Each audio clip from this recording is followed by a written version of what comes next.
You don't notice the class losers when you're young. You step over them on the way to your own success, or what you think success is.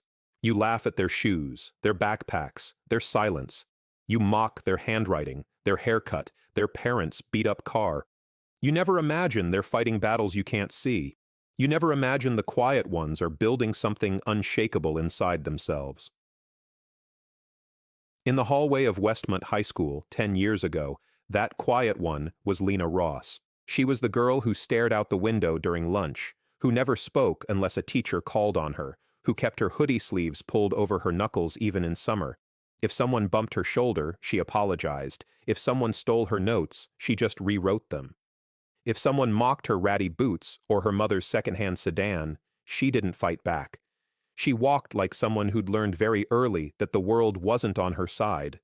Most of her class barely remembered her, but some remembered her enough to laugh, and when their 10-year high school reunion group chat formed, full of gym selfies, MLM pitches, and people pretending their lives were perfect, someone suggested, "We should invite Lena Ross. Let's see if she still talks like a mouse." They laughed, thinking it was harmless, thinking she'd never come, thinking she was still the same girl, still small, still silent. They had no idea who she had become. The wind over. Fort Hood. It was 0300 hours at Fort Hood, Texas. The wind cut across the airfield like a whetted blade, carrying dust, JP-8 fumes, and the distant clatter of hangar doors rolling open for night readiness checks. Floodlights carved harsh, white geometries over the tarmac. Shadows moved. Mechanics, pilots, security teams, all ghosts in the cold, artificial light. This hour, the Army belonged to the quiet professionals, and so did Lena Ross. Captain Lena Ross, U.S. Army Aviation Officer, AH-64 Apache pilot. If her former classmates could have seen her now, standing on the cold tarmac in her flight suit, helmet tucked under one arm, clipboard under the other, they would not have recognized the girl they used to step over. There was nothing timid about her. Her hair was coiled into a perfect regulation bun. Her shoulders set straight, posture firm, gaze sharp enough to slice through steel. On her right sleeve, the first Air Cavalry patch. On her chin, a faint line, the scar from a rotary wing mishap at a training exercise 2 years back, the scar she wore like a badge of survival. Tonight she wasn't scheduled to fly, but she was in command of the night rotation, overseeing readiness checks and maintenance logs before next week's deployment to CENTCOM. A sergeant jogged up to her, saluted. "Ma'am, final hydraulic diagnostics for Bird 4 are complete. Torque values stable." Lena nodded. "Good. Tell Chief Caldwell to run one more cycle. No shortcuts." "Yes, ma'am." She turned away, scanning the dark field. Her gaze was relentless, meticulous. She saw everything, even things others missed. Because she knew what it was like to be underestimated, she would never allow it on her watch. Her phone buzzed, the only non-military vibration she allowed during duty hours. She checked it reluctantly. A name popped up, Westmont High Reunion Committee. She stared at it a long second. Her blood went cold. The message read, "Hey, Lena, long time no see. You should totally come to the 10-year reunion this weekend. It'll be fun. Everyone wants to see what you're up to." Lena almost laughed.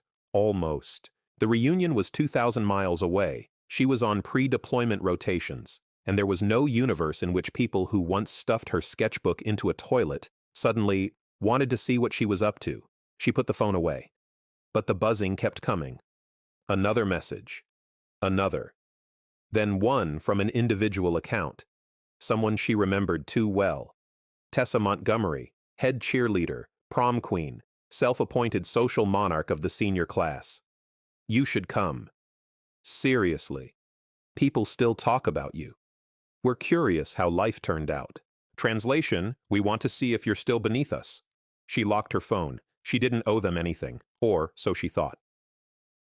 At 4:15, Lena was in the maintenance shack writing entries into the night logbook when the door opened. Staff Sergeant Marcus Hale stepped inside, her crew chief, a grizzled veteran with 20 years of service, one of the few people she trusted without question. He noticed the tension in her shoulders instantly. "Ma'am," he said gently, "you look like you're chewing glass." Lena didn't look up. Just old ghosts. Hale folded his arms. Those ghosts got names. She hesitated. Then, quietly, high school reunion invitation. He whistled low. Those are always a trap. I stopped going to mine after the first one. Felt like being interrogated by a committee of judging aunties. Lena smiled faintly, the closest she came to a laugh tonight. Hale leaned against the wall. So what's stopping you from deleting the message? She paused. Because something was stopping her. Maybe curiosity. Maybe spite. Maybe a piece of that quiet girl who still wanted to be seen. She finally answered, I guess. I want them to know they were wrong about me. Hale nodded slowly. That's fair, ma'am. But you don't owe them proof. His eyes softened. You already proved everything, to the only people whose lives depend on it. Lena absorbed that. But something inside her, something that had survived humiliation, solitude, and 100,000 silent tears, whispered, You need closure. A different buzzing cut through her thoughts. The intercom alarm. Captain Ross, report to command. Priority brief. She stood instantly. Hale tossed her helmet to her. Duty calls, and the reunion sank to the back of her mind. But it didn't disappear. In the briefing room, the air was thick with tension. Maps, satellite imagery, coordinates marked in red. Major Timmons stood at the head of the table. His tone was gravel. Intel confirms a cross-border hostile element planning to sabotage a forward operating refuel point in Kuwait. We're sending a rapid response unit to reinforce. He turned to Lena. Captain Ross, you'll be part of the escort rotation for the equipment transport. This is a no-error mission. Understood? Yes, sir. It was set for Saturday morning, the same day as the reunion. Duty over nostalgia, the choice was easy, but fate wasn't done with her yet. 3 days before deployment, Lena received a call. Not a text, not a group message. A call. She saw the name and froze. Mr. Dalton, her old art teacher, the only adult who ever treated her with patience. She answered quietly. Hello, Lena? The old man's voice cracked. Is that you? Yes, sir. Oh, I hoped you'd pick up. I wasn't sure this number still worked. He sounded frail, tired. Something was wrong. What's going on? She asked gently. Dalton swallowed. I'm retiring this month. The school finally threw me a party. Half the staff are gone now. The new kids don't know me. But when they asked which former student I was proudest of, I thought of you. Lena froze. She felt 17 again, holding a paintbrush with trembling hands, while he told her, softly, Someday you're going to fly. Maybe not with wings, but in every other way. Dalton continued, I'd love to see you at the reunion. Just one last time. Her throat tightened. She whispered, I'm deploying soon. I might not make it. Come if you can, he said. Not for them. For me. And the call ended. Lena stood there, staring at the dark ceiling above her bunk. For the first time, she considered going. Not for revenge, not for pride, not even for closure, but for the one man who ever believed in her. When Lena approached Major Timmons about leaving base for 24 hours, he raised an eyebrow. You want to fly out of state the day before a deployment-adjacent rotation. I'll return by 1700 hours Friday, sir. The reunion is Saturday morning. He studied her face. This isn't like you, Ross. You never leave base unless it's for the mission. Lena didn't flinch. Sir, I need to do this. Major Timmons was strict, but he wasn't heartless. He had seen what the army had made of her, and what she'd made of herself. After a long silence, he nodded. Very well. You get clearance through Thursday evening, but you fly back here with the sunrise Friday. No excuses. Yes, sir. She saluted. As she exited, Timmons muttered under his breath, God help whoever doubted that girl. Saturday morning, Westmont High football field, 10:26 a.m. The reunion committee stood at the microphone making awkward jokes while alumni in cocktail dresses and ill-fitting suits posed for selfies in front of a banner reading, Class of 2015, a decade of success. They talked loudly about promotions, mortgages they couldn't afford, and marriages they weren't sure they wanted. And then one of them, Jason Southwick, heard something. A low rumble, then a vibration through the ground, then a shadow, the kind of shadow you only see in movies. Conversations froze, heads lifted. Someone screamed, Is that an Apache? It wasn't just an Apache. It was a U.S. Army AH-64E Guardian, matte black, rotors slicing the air in vicious, perfect rhythm. It hovered above the football field like a mechanical judgment descending from the sky. The reunion banner ripped in the downdraft. The cheerleaders' table collapsed. Dozens of phones filmed frantically, and inside the cockpit, helmet off now that she was on hovercycle, sat Captain Lena Ross, eyes cold, expression unreadable. The class loser. Except she no longer looked like someone to laugh at. People sprinted backward as the Apache descended, landing precisely on the 50-yard line, its landing gear crushing the painted school logo. Dust spiraled, children covered their ears. The engine wound down. Silence. Heavy, disbelieving. The cockpit opened, and Lena climbed down, one boot hitting the turf with quiet finality. Her flight suit bore her name, her rank, her unit. She walked with the calm authority of someone who had flown into combat zones and survived.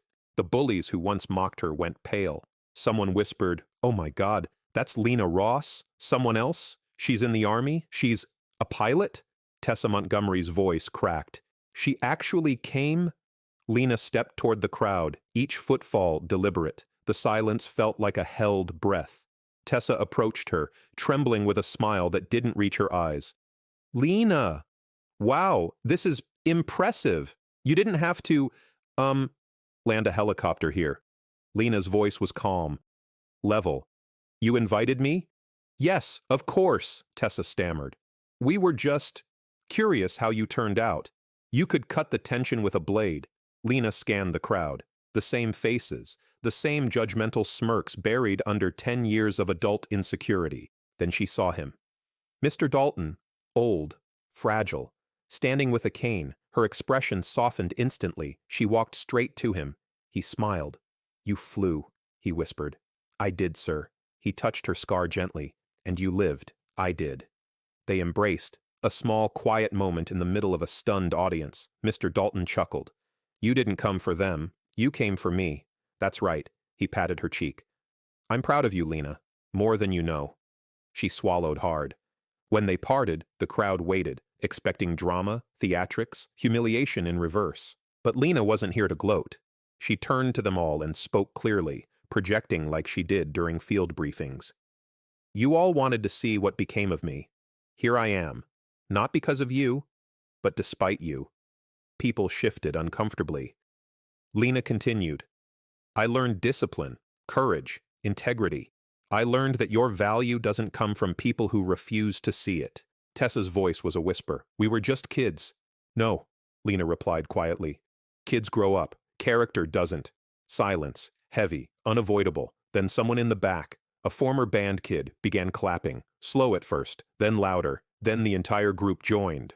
Not mockery, respect, real, uncomfortable, overdue respect. Lena didn't smile, but she nodded once. Mission complete. Lena walked back to the Apache. The wind picked up, blowing her flight suit against her frame like a flag made of grit and endurance.